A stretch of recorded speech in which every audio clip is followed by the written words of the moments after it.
أنفسنا وإن لم تغفر لنا وترحمنا لنكونن من الخاسرين.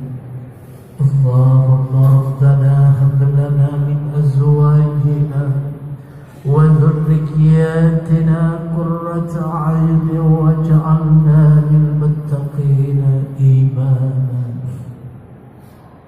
اللهم ألف بين جننا وأقس متيا محبة وسكينة ومودة ورحمة فإنك أنت أرحم الراحمين.